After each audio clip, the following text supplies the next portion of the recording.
kita harus perhitungkan ini penuh risiko kan. Apalagi ketemu muka juga belum pernah dengan Din Minimi ya. Mereka bersenjata, risiko paling berat saya dibantai di sana. Saya ingin meluluhkan hatinya lewat keluarganya. Terjadi pemandangan yang sangat dramatis gitu kan. Bagaimana emaknya ini menangis histeris ya. Istri anak-anaknya itu pada nangisin dia. Din, perjuangan itu selalu ada akhir. Ibaratnya kita menulis itu ada titiknya di mana. Nah sekarang inilah titiknya kamu. Sekali lagi saya ingin bertanya Pak, kalau saya kembali ke masyarakat, siapa yang jamin nyawa saya dan anak buah saya? Percayalah sama saya. Tak rangkul udahlah. Kamu tenang aja, saya nggak akan pernah menipu kamu. Dan kamu akan dapat amnesti nanti.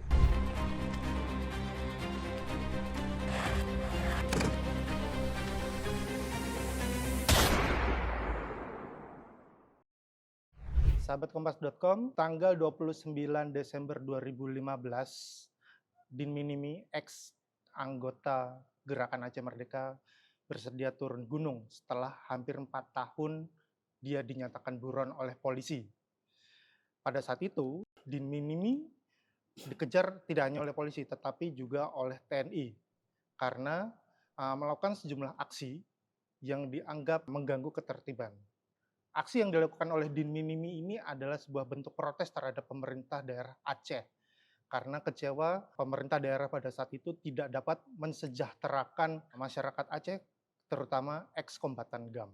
Setelah Kepala BIN Sutioso turun ke Aceh dan melakukan dialog, akhirnya Din Minimi bersedia untuk turun gunung. Kita ingin berbicara lebih jauh tentang proses bagaimana negosiasi yang dilakukan oleh Bang Yos supaya Din Minimi bersedia untuk turun. Saat ini sudah bersama Brigade Kompas.com, Bapak Letjen Purnawirawan Sutioso atau Bang Yos. Bang Yos, kita itu penasaran.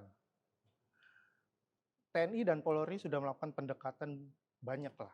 TNI melakukan pendekatan persuasif, sementara hard power-nya dilakukan oleh Polri, tetapi juga tidak berhasil menurunkan Din Minimi ke bawah, turun gunung istilahnya. Apa yang dilakukan Bang Yos itu? Pendekatan persuasif apa yang dilakukan Bang Yos sehingga hati Din Minimi itu terketuk untuk turun gunung?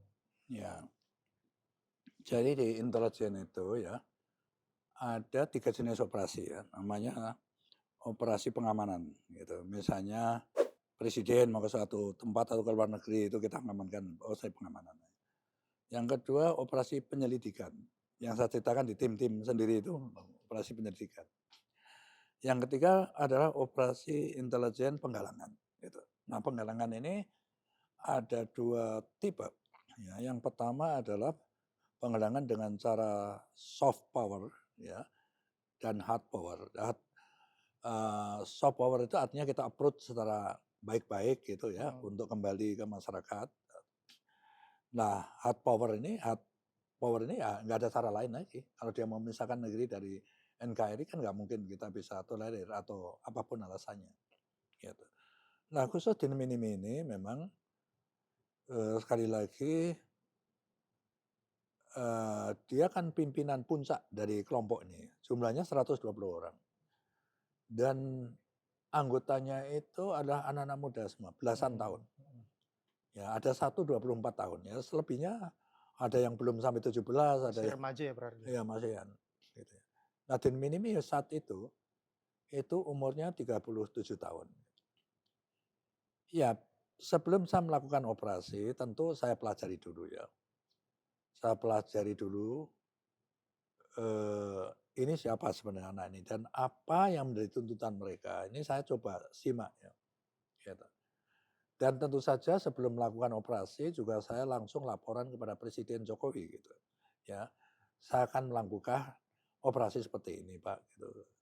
Kalau tidak berhasil ya tetap aja kita kejar, kita lawan mereka, nggak ada alternatif lain, tapi mau kita coba.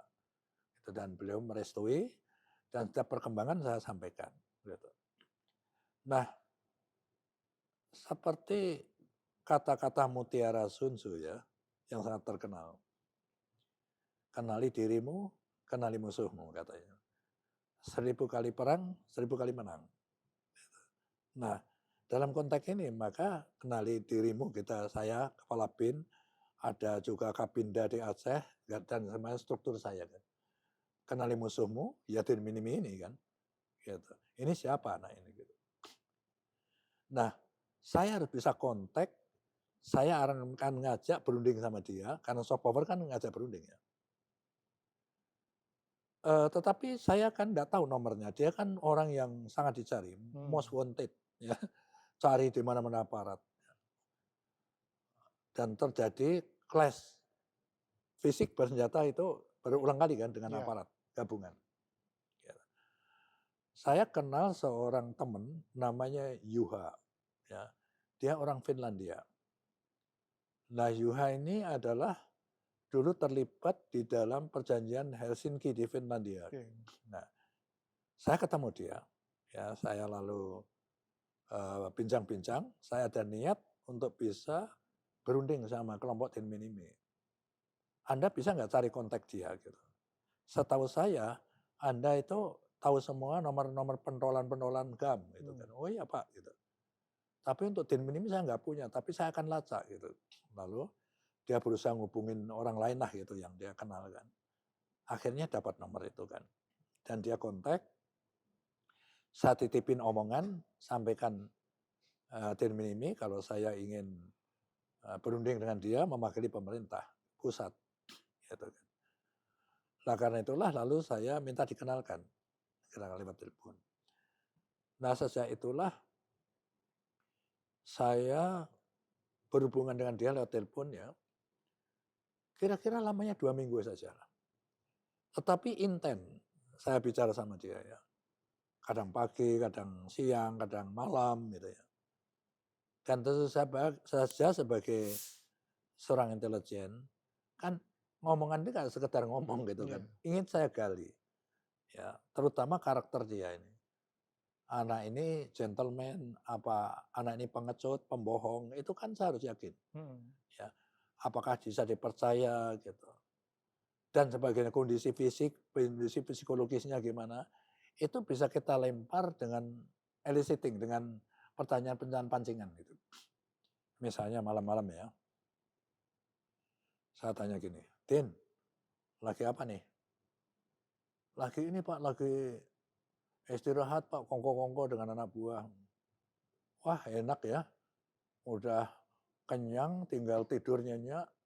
Kenyang apa Pak, kita ini kelaparan Pak gitu. Oh, Nyari iya, iya, logistik iya. untuk 120 orang itu, waduh Pak. Nah, artinya ini salah satu contoh ya pertanyaan pancingan itu Pancingan. tadi kan. Oh kalau gitu dia kesulitan logistik kondisinya gitu kan. Artinya ini merupakan salah satu titik lemah dia kan. Gitu kan. Gitu. Dan lain-lain lah yang nggak bisa ceritakan lagi. Lalu saya membangun persahabatan. Di dalam percakapan selalu saya tempatkan bahwa dia itu satu level dengan saya. Gitu. Bukan dia lebih rendah dari saya, dia satu level. Dia sebutannya di depan anak buahnya aja kalau manggil dia panglima gitu kan. Nah, itu saya harus hormati dia gitu. Supaya dia juga memberikan kepercayaan yang penuh kepada saya gitu. Terus mulailah saya tanya-tanya juga antara lain dengan informasi yang saya dapat dengan omongan dia itu cocok apa tidak gitu. Apa sebenarnya yang dia tuntut? Gitu. Yang pertama harus saya jelaskan bahwa Din Minimi dan kelompoknya ini bukan untuk memisahkan diri atau ingin merdeka, bukan. Walaupun GAM kan Aceh merdeka gitu. Tapi bukan itu. Ya. Yang dia musuhi adalah pemerintah daerah Aceh. Di mana sesuai perjanjian Helsinki itu, Aceh itu kan lalu dipimpin oleh orang-orang GAM juga, menurut GAM kan. Yang jadi gubernur, yang jadi wakil gubernur dan sebagainya. Itu kan. Nah itu dinilai ya oleh Din Minimi ini tidak sesuai dengan harapan. Ya. Apa misalnya? Ya, Pak, kami ini mantan-mantan kombatan yang jadi pengangguran, ya, nggak dikasih kerjaan apapun itu. Gitu. Ini sudah menyalahi perjanjian. Yang kedua, inong-inong itu bahasa Aceh. Saya rasa ini janda-janda ya, juga tidak diberikan perawatan sebagai mestinya. Begitu juga yatim piatu yang ditinggalkan oleh orang tua mereka. Ini juga tidak dirawat dengan baik, gitu. Lalu saya prediksi, saya sinyalir, ada korupsi di pemerintahan Aceh itu, ada korupsi. Saya ingin ada KPK diturunkan ke sana, gitu. Nah, yang berikutnya Pak, saya ingin pemilihan gubernur yang akan datang ini ada tim dari pusat, gitu. Memantau. Memantau. Oke. Karena kalau enggak bisa dicurangin mereka-mereka aja lagi kan gitu kan. Mhm. Intinya ini tuntutannya. Nah, saya pikir ini kan kerjaan pemerintah daerah yang kalau aku mewakili pusat bisa saya sampaikan. Ini supaya diperbaiki tuntutan Mmm. mereka. Gitu. Nah, di dalam perjanjian seperti ini selalu ada to take and to give kan gitu kan. Nah, aku sudah dikasih gitu, aku ngasih apa sama dia? Gitu kan. Kompensasinya apa? Yaitu amnesti, gitu, pengampunan. Dan di dalam perjanjian Helsinki juga disebutkan, mereka semua dapat amnesti. Hanya 1 kali dapat amnesti. Mmm. Maksudnya, ya gerombolan itu setelah dikasih amnesti, tetapi kemudian naik lagi ke atas, itu nggak bisa lagi. Nah, sudah saya Mmm. pelajari, Din Minimi dan kelompoknya ini belum pernah dikasih amnesti. Sehingga amat layak dan mudah kita untuk memberikan amnesti itu. Mmm. Dan sekali lagi, semua tuntutan-tuntutan ini saya bicarakan dengan Presiden Jokowi kan, gitu. Akan saya coba Pak, gitu. Nah oke. Akhirnya satu saat saya telepon dan saya minta kapan ada waktumu untuk bisa berunding dengan saya. Gitu. Nah di samping itu juga tak suruh terus ketemu dia kan. Pada kesempatan yang ada kalau bisa ketemu Oh, langsung atau nemenin lewat ya berarti telepon ya? gitu kan. Oke. Supaya dia melakukan conditioning gitu kan. Meyakinkan si Din Minimi ya bahwa saya benar-benar mewakili pemerintah pusat dan bisa dipercaya kan gitu kan. Mhm. Nah, itu terus saya arahkan seperti itu. Saya ada komunikasi sendiri dengan Juha. Nah, terus kita pelajari terus gerakan-gerakan dia dan anu kan. Yang akhirnya sampai puncaknya pada tanggal 26 Desember tahun 2015. Kontak saya. Pak, bagaimana Pak kalau kita rundingan tanggal 28 Desember, 2 hari lagi kan. Gitu. Tapi Pak, saya ada syarat Pak gitu. Apa syarat yang kamu minta? Satu Pak, Pak Sutioso jangan diwakilkan. Gitu. Oke. Kalau diwakilkan siapapun, saya tidak mau Pak. Ketemu dan berunding apalagi saya tidak mau. Gitu. Oke. Yang kedua Pak, yang kedua kalau Bapak membawa pengawal 2 orang saja Pak. Banyak paling banyak 2 orang saja Pak. Oke. Ada lagi enggak? Nah yang ketiga, ini tadi Pak, tempatnya saya menentukan Pak. Waktunya 28, tempatnya di mana? Ya di tempat saya Pak, gitu Pak. Di Nah, Aceh? oke, ini syaratmu ya. Saya akan jawab nanti. Lalu saya pas mau ke Papua, mau dampingi Pak Jokowi, ada kunjungan ke Papua. Beliau sudah di NTB. Mmm. Gitu. Nah karena saya itu telepon Presiden kan Jokowi bahwa karena sama perkembangan nggak ceritakan kan. Lalu Pak saya akhirnya akan berunding Pak dengan dia tanggal 28. Jadi mohon maaf Pak saya tidak bisa ngikutin Bapak ke Papua gitu. Oh yang silakan Bang Yos nggak apa-apa. Laksanakan aja gitu. Terus saya juga telepon Panglima TNI, ya Pak Gatot, yang saat itu di Bali juga mau ke Papua kan itu kan. Begitu juga Kapolri juga Pak Badudin yang di Bali mau ke Papua juga. Intinya beliau-beliau saya telepon untuk minta izin. Saya berkoordinasi dengan Pangdam Bukit Barisan dan kepada Kapolri saya minta izin koordinasi dengan Kapolda Aceh gitu kan. Oke, lalu berangkatlah saya tanggal 27 itu saya berangkat ke Medan. Saya nginap 1 malam di Medan. Masuk Medan, lalu saya panggil si siapa? Yuha tadi ya, rencana-rencana teknis begini gitu. aku setuju ya, tempatnya di tempat dia juga saya nggak keberatan gitu, tapi kan kita harus, perhitungkan ini penuh risiko kan. Nah, waktu itu memang ya operasi seperti ini, ya apalagi ketemu muka juga belum pernah dengan Del Minimi ya. Mereka bersenjata, ya. Resiko yang paling paling apa namanya ya, Paling besar. paling sa maksimal lah gitu ya. Iya. Risiko paling berat saya dibantai di sana. Pasti akan menjadi berita besar ya. Di media, di apa, media asing juga bahwa seorang jenderal kepala badan intelijen negara atau minimal saya bisa disandra. Ya sandra itu kan logistik yang kurang tadi Iya. kan. Bisa dia minta tambahan senjata, amunisi dan makanan bisa aja.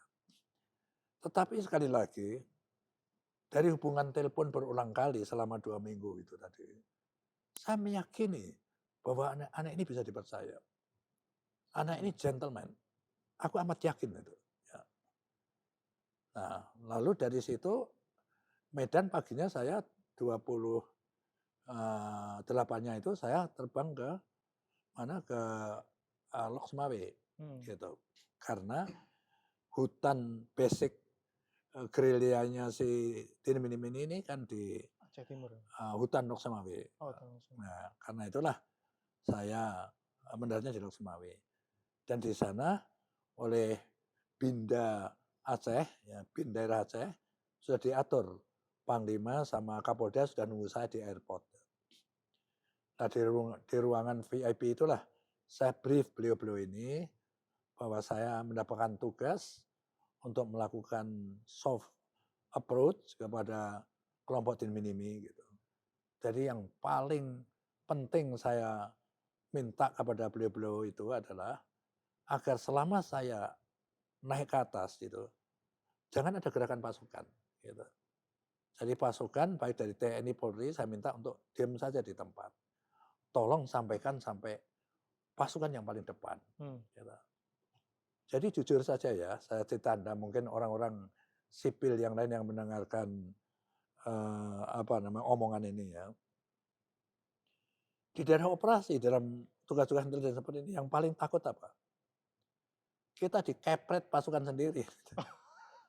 Kita kan nggak pakai atribut apa-apa pada sipil kayak begini kan. Mobilnya juga mobil sipil yang saya sewa. OPN semuanya sipil semua. Itu amat riskan kan dengan pasukan sendiri yang nggak ngerti. Makanya aku manti-manti sama Kapolda dan Panglima itu agar pasukan paling depan terutama jangan melakukan gerakan. Itu yang Itu memang jaraknya dekat, Bang. Antara memang jaraknya pasukan Polri dan TNI dengan markas Din Minim itu memang dekat ya? Loh iya kan mereka kan ngepung Oh, mereka ngepung kan, ya posisinya di ngepung. daerah anu kan sudah dipelajarin lama mereka kan. Gitu. Nah, jadi saya lalu komunikasi lagi sama Din Minimi. Din, saya siap berangkat ke tempatmu, tetapi kapan itu? Bukan kapan, apa namanya, di mana aku bisa menemukan kamu? Kan gitu kan. Nah, dia ngomong, "Pak, Bapak di Lok Sumawe, Pak, lewat jalan raya arah Medan, jalan rayanya ini. Nah, nanti di kilometer sekian, Pak, Bapak belok ke kanan, Pak," gitu. Belok ke kanan. Setelah belok ke kanan, nah di situ nanti Pak, ada anak buah saya, Pak, pakai motor trail, lalu bajunya putih gitu kan. Oke gitu kan. Yang akan mandu Bapak ke tempat saya. Gitu, oke. Nah oleh karena itulah saya lalu siap-siap untuk berangkat ya. Tentu saya brief dulu kan, dua orang siapa namanya saya, ajudan saya. Waktu itu kapten pangkatnya sekarang sudah mayor ya, Sasmita namanya kan. Nah pengawal saya Bagus Wayan gitu kan, anak Bali, Sersan, gitu, itu pengawalnya. Dua-duanya ini kebetulan Kopassus, gitu kan, ya. Termasuk saya tentunya. Ada brief, saya katakan bahwa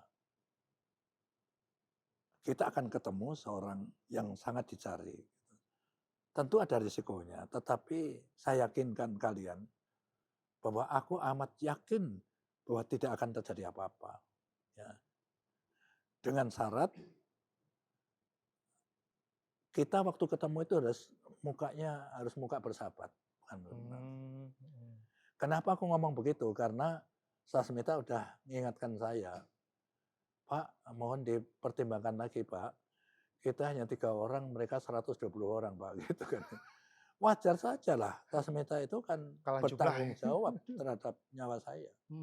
Ya itu tadi saya yakinkan. Ya apa-apa, aku sungguh perasaan saya juga nggak ada was-was. Selama komunikasi juga sangat bersahabat. Dia nganggap saya kayak bapaknya sendiri lah. Gitu. Ya saya punggal sedikit ya.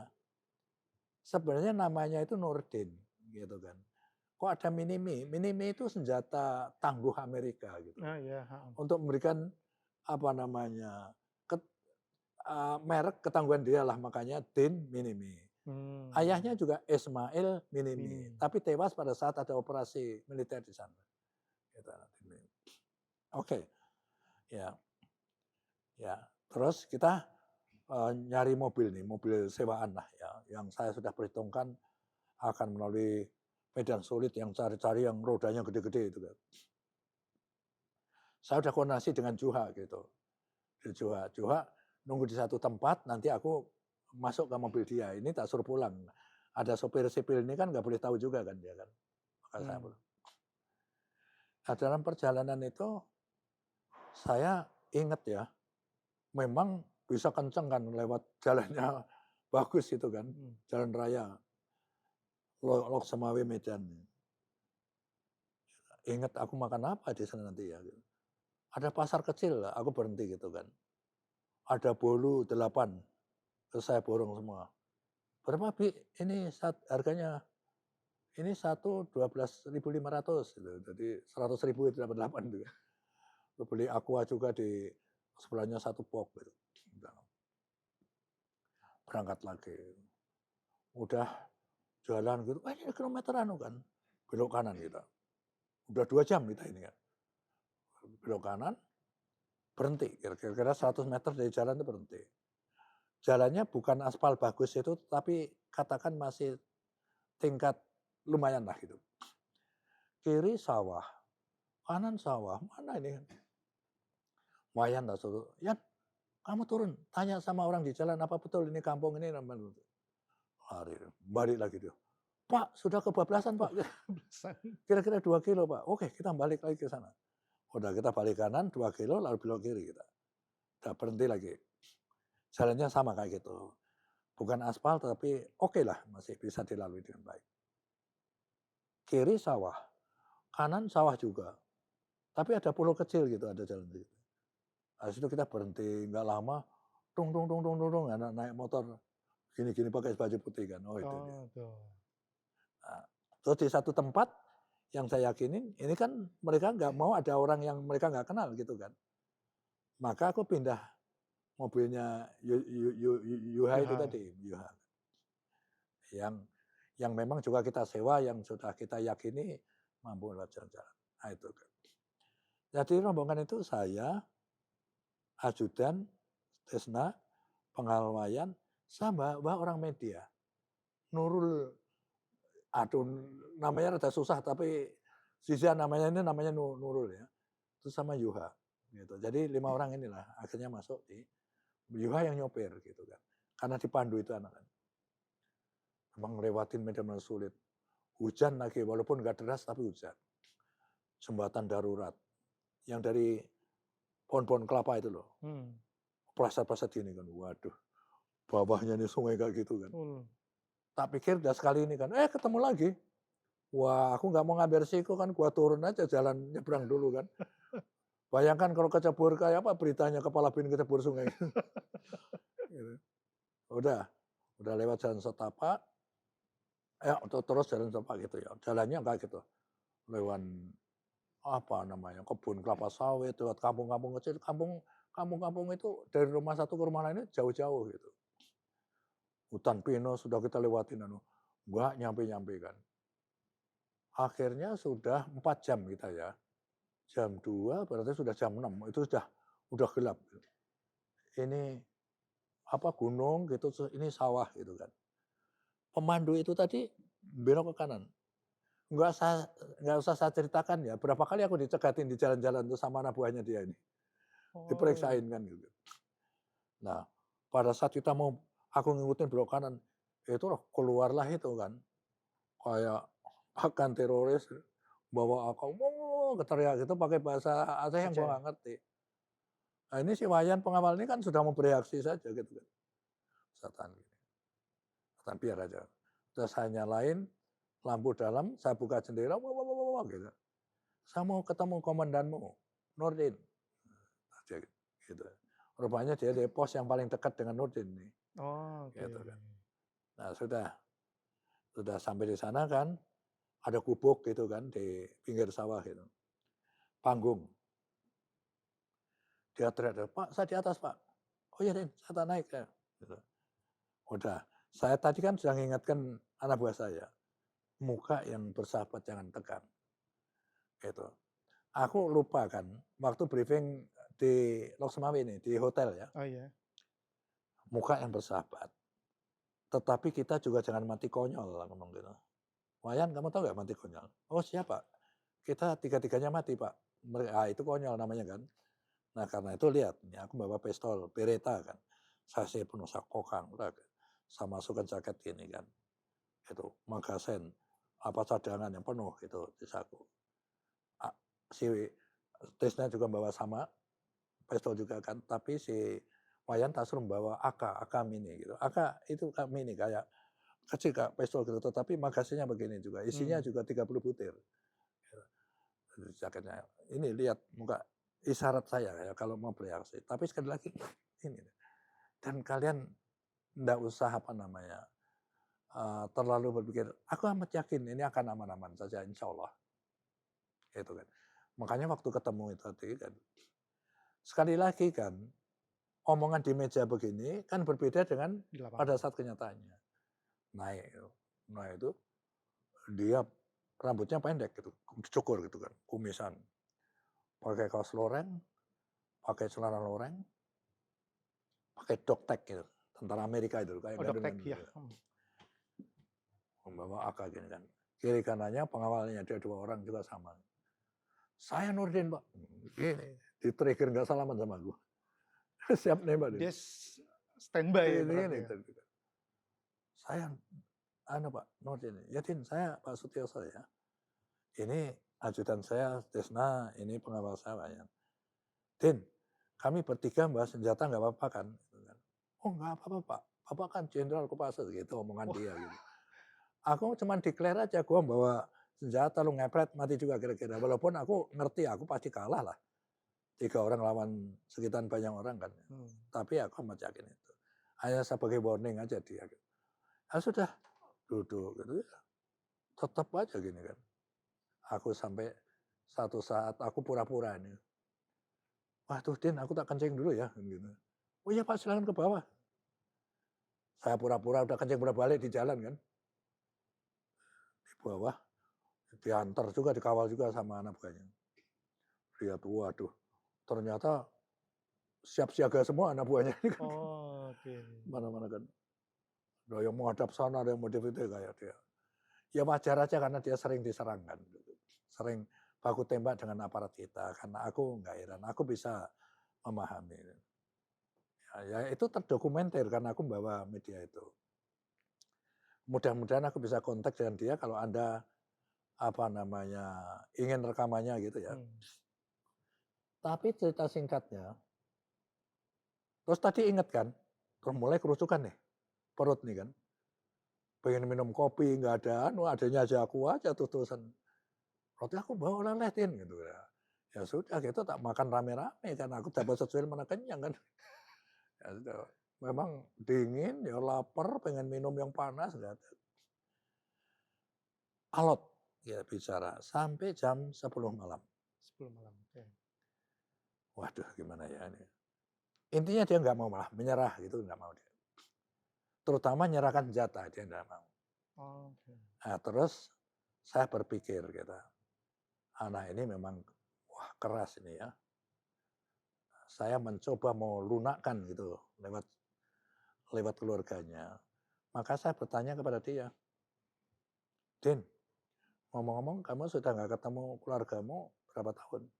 Wah sudah 4 tahun lebih Pak. Oh, kamu nggak rindu sama mereka?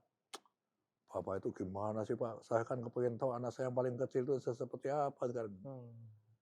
Din, kenapa kita nggak lanjutkan pembicaraan kita di rumahmu aja? Wah, loh, di rumah saya Pak. Wah, Bapak ini ngarang aja. Saya suruh pulang ke rumah saya yang jamin keamanan nyawa saya siapa? Saya, Din. Saya jamin kamu. Kamu kan bareng terus sama aku. Nah, misalnya kamu khawatir diserang sama aparat kan diserang kalau kamu mati aku kan mati juga masa peluru mau milih-milih orang. Saya yakinkan dia kan. Wah, itu nggak akan terjadi. Wah dia tuh, oh kalau gitu sebentar Pak. Dia rembukan kan dengan para komandan bawahannya. Akhirnya dia setuju kan. Anak buahnya disuruh nyari truk kan gitu. Dia kan di situ itu sudah menguasai lah orang-orang kampung itu pun sudah sama dia sudah kayak keluarga kan. Akhirnya siap kan. Ada 2 truk itu kan. 2 truk terbuka itu pun nggak muat karena bawa barang segala macam. Ada beberapa anak buah saya karena backup yang kita pakai itu ada bak terbukanya ada beberapa orang. Saya gua nggak ngerti rumahnya di mana gua ngerti kan. Tetapi saya ingin meluluhkan hatinya lewat keluarganya. Nah udah 2 jam kita sepanjang jalan itu dia yel-yel terus kan. Yel-yel teriak-teriak gitu. Aku mulai berpikir kan, wah mati ini. Ini kan mancing aparat kita untuk nyerbu dia kan gitu kan. Aku berhenti kan gitu. Aku minta Wayan, Yan panggil Nurdin ke sini suruh turun. Din, anak buahmu suruh diem saja gitu. Bendera-bendera kamu tuh digulung semua. Nggak usah yel-yel, nggak usah teriak-teriak gitu. Karena dia memang dilulukan. Tiap kali lewat kampung itu dilulukan lah. Kayak hero gitu. Ya, saya larang gitu kan. Jangan udah diem aja kita sampai ke rumahmu. Kira-kira dari jam 10, 2 jam lebih lah. 12:04 gitu kira-kira sampai ke rumah. Nah, itu terjadi pemandangan yang sangat dramatis gitu kan. Gimana itu Pak? Bagaimana emaknya ini nangis histeris ya. Istri anak-anaknya itu pada nangisin dia. Kayak ketemu mayat hidup lah gitu kira-kira ya. Udah tak biarkan saja. Tak biarkan aja tuh kira-kira sampai setengah jam. Terus aku guru-guru ngomongan asal aja ini. Kan aku sama Nyoman sama si Tisna. Tis, kayak gini nih kalau ada kopi enak nih kan. Pak, ini sudah jam 12 lebih Pak. Rumah juga jauh-jauh gitu. Gue cuman ngomong aja apa nggak boleh ya? Cuman ngomong untuk menghibur hati diri sendiri kan boleh dong. Nah, terus sudah si Nurdin, Din Minimi saya panggil. Din, saya boleh nggak tidur di rumah? Pak, rumah saya lihat Pak, rumah kecil kayak gitu, udah pinggirnya aja sudah anak buah saya udah begitu datang tuh anak buahnya sudah di pinggir-pinggir emperan rumahnya udah penuh. Ada yang di gubuk kecil, ada yang di bawah pohon, dia udah biasa kayak gitu. Nah itu kan ada gubuk kecil di sebelah kanan. Lah Bapak masa ada tikar nggak? Ada Pak. Nggak apa-apa, aku militer juga udah biasa lah kayak gitu. Gitu. Kan lagian kita kan belum selesai bicara. Oh iya Pak. Nah, sudah kan. Bicara situ. Udah saat saya bicara ya sudah. Udah jam 1, udah jam anu kan. Si Yuha, Nurul, pengawal saya juga sudah pada langsung teler aja kan mereka kan pakai tikar gitu. Nah, saya lanjutin apa? Udah mulai saya gali. Din, perjuangan itu selalu ada akhir. Selalu ada akhir. Ibaratnya kita menulis itu ada titiknya di mana. Nah sekarang inilah titiknya kamu. Gitu. Sekarang kamu nuntut 5. Ini tak sebut lagi kan. Ya kan yang Sinong-Inong, Ciatin Piatu, saya pekerjaan untuk kombatan, KPK yang kemudian ini mudah saya turutin. Aku menerima pemerintah pusat saya tinggal katakan sama gubernur laksanakan ini selesai. Dan kompensasi yang akan kita berikan adalah amnesti untuk kamu dan anak buahmu. Gitu. Jadi kurang apa lagi? Udahlah kamu menyerah dulu. Wah saya tidak mau Pak, menyerah Pak. Rupanya dia alergi. Dia sepertinya kata-kata menyerah itu alergi gitu. Enggak menyerah, kembali ke masyarakat lagi gitu. Nah, itu kata-kata itu Oke. kena gitu. Diubah berarti Nah, kata-katanya. coba lagi. Sekarang aku ingin bertanya sama kamu ya. Kamu ini anak model apa? Kamu ini suami model apa sih? Ayah model apa? Gitu. Kamu lihat emakmu yang kayak gitu udah jadi janda tua kayak gitu, hidupnya tergantung kamu juga. Terus kamu tinggal pergi ke gunung sama adik kamu lagi. Kamu bawa yang laki-laki ini. Kan gitu. Kamu lihat anakmu itu masa depannya gimana kalau kamu tinggal lagi? Istrimu hidupnya gimana? Gitu. Sekarang apalagi yang kamu perjuangkan? Sekarang kamu membawa anak-anak yang masih sekolah, yang biasa bertani dengan orang tuanya, kamu mau bawa lagi ke sana. Dia termenung-menung lama gitu. Gitu. Sekali lagi saya ingin bertanya Pak, kalau saya kembali ke masyarakat, siapa yang jamin nyawa saya dan anak buah saya? Percayalah sama saya. Kamu kembali ke masyarakat, ke kampung masing-masing, aparat tidak akan ngejar-ngejar kamu lagi. Betul Pak ini. Lah kamu tinggal percaya sama saya apa tidak? Tapi Din, kalau kamu masih bawa ini, gitu, tetap pukul senjatanya itu Oh kan. yang akad tadi. Aku nggak bisa. Ini kan barang ilegal. Kamu DPO. Inilah yang menjadikan aparat ngejar-ngejar. Wah, nggak bisa Pak. Ini nyawa kami Pak gitu. Aku amat paham. Ini barang dikelonin kayak istrinya 4 tahun terus mau saya ambil. Itu saya secara psikologis sudah bisa membaca. Pasti ini amat berat. Din, saya sekali lagi minta maaf sama kamu. Selama kamu masih mau menyerang anak buahmu, aku nggak bisa lagi. Batal aja udah rundingan kita. Tapi aku amat yakin bahwa dia sudah, kondisinya itu sudah, yang paling baik adalah dia Kembali ke udah masyarakat. kembali ke masyarakat. Dia termenung gitu. Baik Pak, sekali lagi Pak, nyawa saya, nyawa anak buah saya serahkan kepada Bapak. Udah tak rangkul, udahlah. Kamu tenang aja, saya nggak akan pernah menipu kamu. Dan kamu akan dapat amnesti nanti. Den, sekarang udah jam 2. Ya, rundingan kita udah selesai. Hasil rundingan ini besok saja kamu jelaskan kepada anak buahmu tentang kembali ke masyarakat, tentang senjata, munisi dan semuanya perlengkapan kamu serahkan kepada saya semua.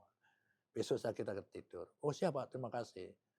Aku kan ingat kan, aku bawa duit berapa ya gitu kan. Ini kan anak pada kelaparan semua. Gitu kan. Saya dodosin, tas saya itu ada 22 juta. Ya. Tak ambil 2 juta untuk beli bahan bakar besok pulang kan. Yang 20 juta. Ini ada uang. Kamu belikan sapi ya untuk makan kita besok. Terima kasih Pak. Gitu. Ya sudahlah. Begitu udah selesai, aku itu udah sekali lagi kan udah keroncongan perut saya. Aku paling nggak ada. Bola-balik saya melendung minum aqua aja itu kan gitu kan. Tapi saya alhamdulillah udah selesai barang ini kan. Gitu. Nah sekarang pagi, aku tidur apa enggak sudah nggak inget lagi ya. Karena saking gembiranya juga kan, misi ini selesai. Nah pagi, udah dari sisa saya aqua itu saya cuci muka gitu kan. Karena ada sumur pun airnya keruh gitu kan. Jadi pakai apa? Udah sisiran pakai sepatu, pakai jaket, teliti gitu. Terus aku apa namanya, keluarlah itu barang itu, sarapan itu. Kenapa saya ceritakan ini beli sapi segala macam ini kan. Karena saya sebelumnya pernah tugas di Aceh. Tahun Kalau ini 78 ya Pak? tahun 2015, tahun 1978, Oke 78. mayor pangkat saya ngadepin kelompok Asantiro ini. Oh GAM. GAM Nah, juga. GAM itu. Dan berhasil saya tangkap semua hidup tanpa saya menembakkan peluru, tanpa tembakan. Tanpa Saya tembakan. tambahan hidup di hutan. Asantiro aja yang lepas karena dia dianggap sebagai wali oleh orang Aceh. Jadi semua orang yang menyelamatkan dia. Tapi dianggap bahwa operasi ini selesai. Terus dia ke Finlandia itu tadi. Iya. Ceritanya gitu kan. Cerita singkatnya. Nah, itu kan. Nah, udah gitu makanlah. Datang nasi satu ceting, gulai satu baskom itu ke saya gitu kan. Itulah dalam sejarah hidup saya makan paling banyak kan itu. Gitu. Ya sudah. Waduh, yang lain itu apalagi kan. Enak sekali kan. Makan gulai Aceh itu enak sekali. Sampai aku tanya, kenapa ya kok enak banget mereka ya. Nah Di Aceh itu kalau kita ngasih bumbu masa itu kan pakai salam namanya. Ya, Nah kalau di Aceh apa? apa tuh Pak? Ganja. Jadi jangan heran ini juga untuk aparat. Aku pernah tugas di sana 10 bulan gitu. Itu untuk bumbu masak gitu kan. Jadi makanya ditanam di mana-mana di kebun dia gitu kan. Tapi sekarang karena itu dianggap barang kelompok narkoba ya jadi masalah kan. Jadi enak sekali itu makan. Makan untuk wah, ada ribut-ribut di luar. Ada apa itu?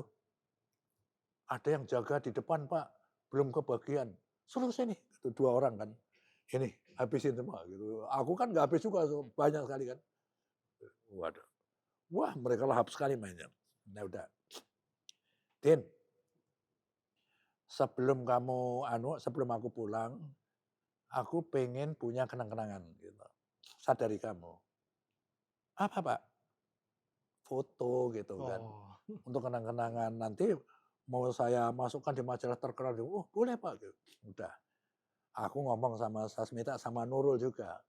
Nurul terutama Nurul. Aku nanti kamu foto dari semua sisi ya gitu kan. Ya, udah kumpul semua kan. Din kasih tahu, kan pakai bahasa Aceh kan. Yang aku pinjam senjatanya si Akam ininya si Anu tadi, si Wayan tadi oh kan. ya. Foto, ayo yang bawa senjata di depan ya, begini gayanya gitu, seperti saya gitu. Udah, gitu.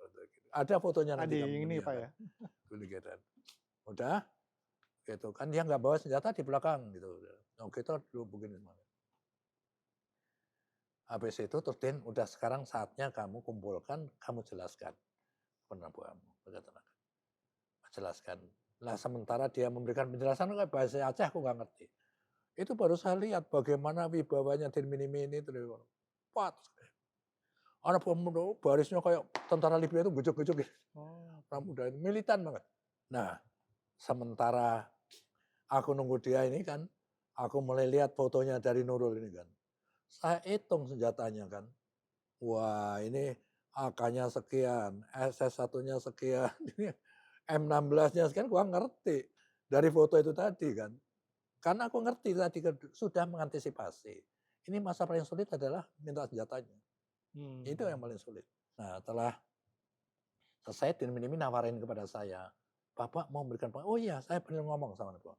Udah nggak usah baris, sekarang duduk aja semua, duduk, relax aja. Saya jelaskan kan, saya memberikan penghargaan anak-anak muda, kalian berjuang, ya sudah berhasil, tuntutanmu semua akan kita urus semuanya dan kalian akan kita berikan amnesti. Jadi sekarang saatnya kamu kembali ke orang tua masing-masing. Yang sekolah, sekolah lagi, yang bertani, membantu berkebun, membantu orang tuanya, lakukan itu. Satu hal, kamu jangan pernah ke gunung lagi. Kamu jangan pernah membawa senjata lagi. Senjata ini sudah sepakat kita berdua dengan Din untuk diserahkan kepada saya semua. Karena ini kamu perlukan.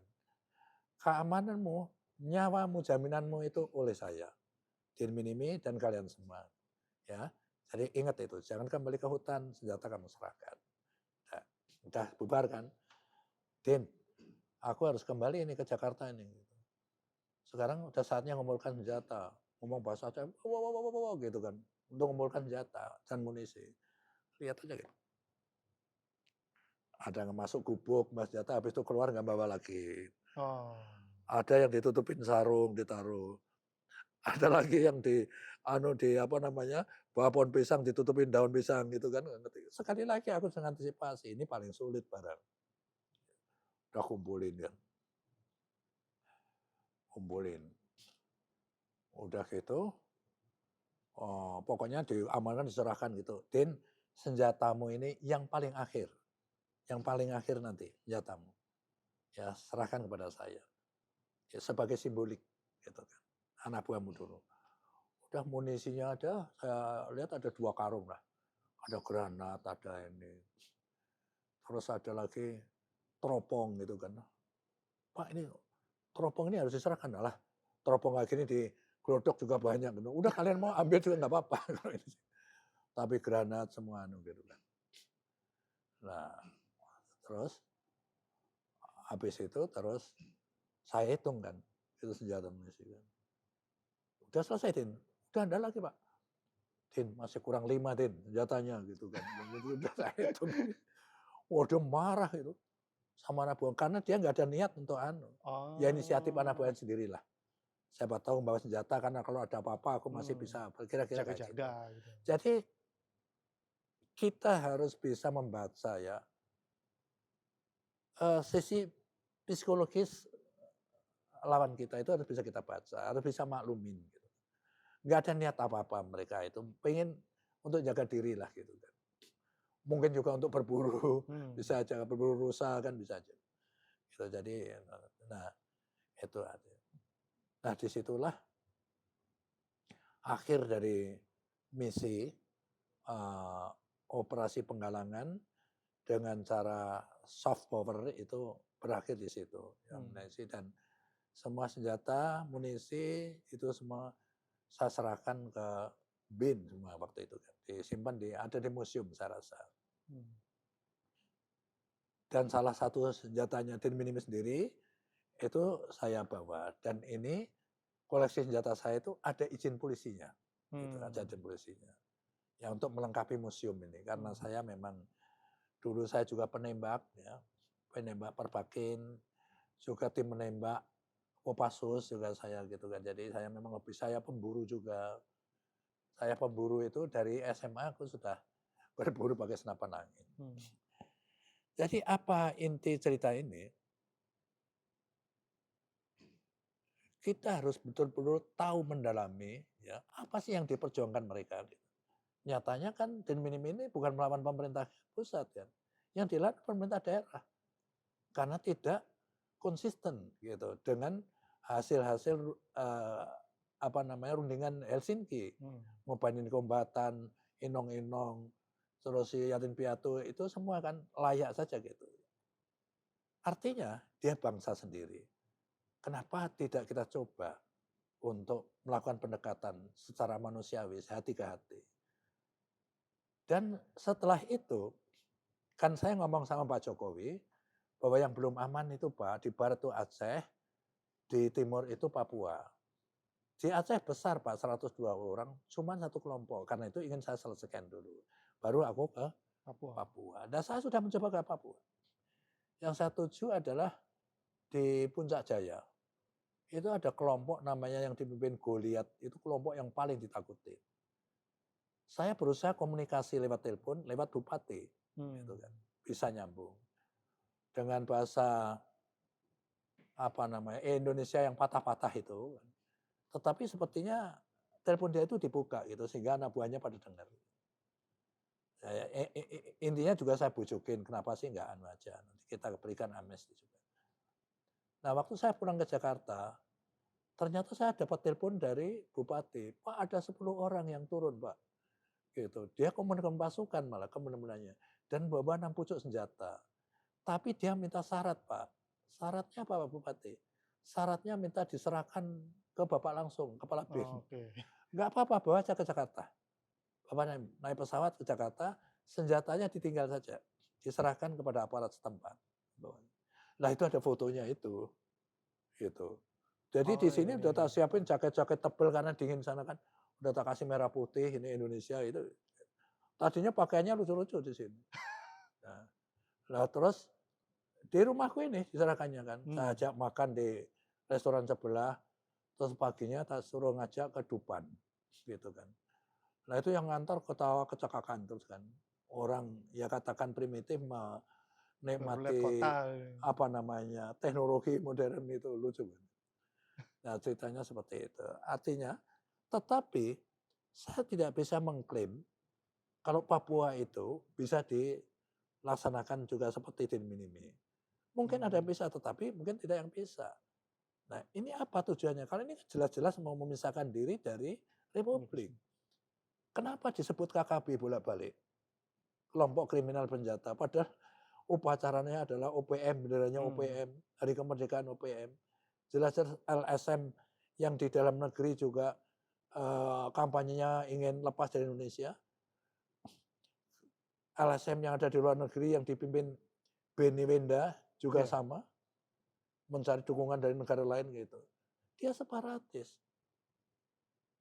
Sekarang kalau hal yang sama persis terjadi di negara bagian Texas Amerika. Kira-kira Biden akan melakukan apa? Ya. Hajar sama pasukan, tentara pasti. Giliran di tempat kita, kenapa kita gampang? Gitu. Oke, kita lakukan pendekatan boleh kayak Din Minimi tadi. Kalau dia mau. Kalau enggak, kita apakan? Hard Iya kan, kita hardcore ya. memisahkan diri dari Republik loh dia. Gitu lah, ini contoh saja. Di sana itu cuman sulitnya itu nyebar di seluruh Papua. Dari ujung barat sampai ujung timur perbatasan dengan PNJ itu kelompoknya. Kira-kira waktu saya kabin itu ada 25 atau 26 kelompok lah. Hmm. Dan tentu ada caranya yang tidak bisa saya utarakan di sini. Bang, kembali ke Din Minimi. Ini kan setelah Abang kembali ke Jakarta, kan tadi kan dijanjikan memberikan amnesti. Amnesti ya. Tapi kan ternyata sampai sekarang kalau tidak salah baru 70 orang yang diberikan amnesti. Bahkan pada saat itu ya 2016 ya, pemberian amnesti kayaknya ditentang banget oleh Kapolri. Pak Luhut juga bilang ini tidak semudah mengembalikan telapak tangan. Apa harapan Abang terhadap Din Minimi yang sampai sekarang belum terima amnesti? Ya saya hanya sedih aja ya. Karena komunikasi Din Minimi itu terus berlangsung dengan saya. Bahkan saat ini di Jakarta dia, kemarin ke kantor saya. Karena dengar aku sakit. Gitu. Aku sebenarnya bukan sakit tapi aku check up menyeluruh gitu kan. Dia lihat gambar saya, mungkin dikirim anak saya gitu kan.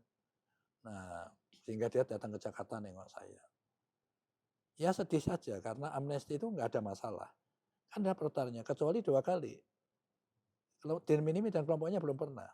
Jadi wajar dapat itu. Dan itu adalah sebuah komitmen, syarat perjanjian itu tadi. Gitu kan. Saya bukan di pemerintahan lagi, jadi kalau nggak diberikan itu, saya nggak ngerti jawabnya bagaimana. Tapi oleh pemerintah atau yang berwenang mohon ini dipertimbangkan. Supaya ini bisa menjadi contoh penyelesaian di Papua. Siapa tahu ada kelompok yang dengan sukarela mau kembali, kita kasih amnesti. Gitu. Kecuali yang nggak mau, kan gitu kan. Ya. Gitu. Ya. Sama satu lagi sih, ada satu berita yang dirilis sama Kodam Iskandar Muda. Jadi ceritanya kalau tidak salah anaknya Din Minimi itu jadi TNI ya. Oh iya betul. Nah di situ dituliskan ada peran Bang Yos sehingga dia mau masuk. Betul betul. Itu gimana Aku memberikan rekomendasi lah. Oh, rekomendasi. Ceritakan anak ini layak untuk dia asal itu memenuhi syarat kepada Panglima. Dan Panglima di sana merespon Kodam 1 kan. Merespon dengan baik alhamdulillah. Dan anaknya juga sudah saya doktrin gitu. Ini semua agar menjadikan contoh orang yang mau kembali baik-baik kepada pangkuan Pertiwi gitu, itu diperlakukan sebagai warga negara yang lain sama saja gitu. Diterima secara layak. Tidak ada diskriminasi lah intinya gitu. Itu kan sebenarnya gitu. Siap-siap. Menarik ceritanya terkait Din Minimi ini. Karena ternyata pengalaman Bang Yos waktu di 78 itu memahami masyarakat Aceh itu diterapkan ya pada saat menuju. Artinya saya kenal kan orang Aceh itu gimana karakternya kan, bisa dipercaya segala macam itu. Dia mempunyai harga diri yang tinggi gitu. Itu semua saya sudah amati. Makanya waktu saya komunikasi dengan Din Minimi itu kan terus saya gali dan saya yakinkan diri saya bahwa anak ini bisa dipercaya. Gitu kan. Jadi dan lagian dia bukan separatis, dia bukan misalkan yang dia lawan adalah pemerintah daerah. Dan tuntutannya saya yakin bisa diakomodir. Mengapa tidak kita lakukan pembicaraan hati ke hati. Dan dia merasa sudah happy, ya bisa kumpul keluarganya lagi. Tapi ya saya sendiri juga ya mau bagaimana ya, komitmen soalnya kan sudah diutarakan ya. Dan ini kan sudah saya rembuk dulu, artinya barang yang sangat layak diberikan. Ya memang mungkin ada kejadian-kejadian kriminal mungkin dianggapnya oleh aparat seperti itu pernah dia lakukan gitu. Ya wajar saja, dia kan harus makan dia gitu. Yang paling penting ada dia sudah kembali. Makanya tidak bisa 2 kali amnesti. Nah, kalau dia naik lagi ya nggak usah dirembuk-rembuk lagi. Kita hajar kan gitu kan. Biasa gitu. Jadi sekali lagi pelajaran yang bisa kita ambil ini anak bangsa sendiri. Ya. Sepanjang bisa kita rangkul, kenapa tidak? Ya, kecuali dan memang nakal, memisahkan diri dari keluarga ya, nggak ada cara Ya. lain. Itu inti pelajaran yang ada di sini. Dan saya bukan mengklaim, ya, saya itu berhasil gitu. Baik di tim-tim cerita tadi maupun di tim, enggak. Itu hal yang biasa saja. Kalau kesempatan itu diberikan orang lain, mungkin bisa melakukan lebih baik dari saya, kan gitu kan. Itu hanya masalah kesempatan. Saya nggak pernah ada klaim di hati saya manusia yang berhasil, tidak. Dan berhasil itu memang harus terjadi, harus keniscayaan gitu. Misi itu harus berhasil itu sebuah keniscayaan. Karena itu sekali lagi sebagai pelajaran generasi muda ya, gitu. Kenali masalahnya, seperti kata Sun Tzu, kenali dirimu, kenali musuhmu. Musuhmu itu bisa masalah, kalau di pemerintahan sipil kan itu masalah kenali. Kenapa macet? Itu kan saya pelajari betul. Karena itu saya menggunakan pakar-pakar. Macet saya selesaikan begini, gitu kan. Nah kalau di dalam bisnis, musuh itu opportunity gitu kan. Oh kesempatannya kayak gini, ini yang harus saya rebut. Dengan saya bersaing, perusahaan ini. Sama saja, dari kata-kata Sun Tzu itu bisa kita terapkan. Bukan saja di manajemen militer, tapi manajemen sipil, waktu gubernur juga saya pakai, waktu jadi businessman juga bisa dipakai. Kenali betul masalahnya sampai ngerti. Sehingga kita tahu cara menyelesaikannya bagaimana. Oke. Baik. Ya, sahabat kompas.com, demikian pembicaraan kita dengan Bang Yos terkait Din Minimi. Saksikan episode Brigade selanjutnya hanya di kompas.com.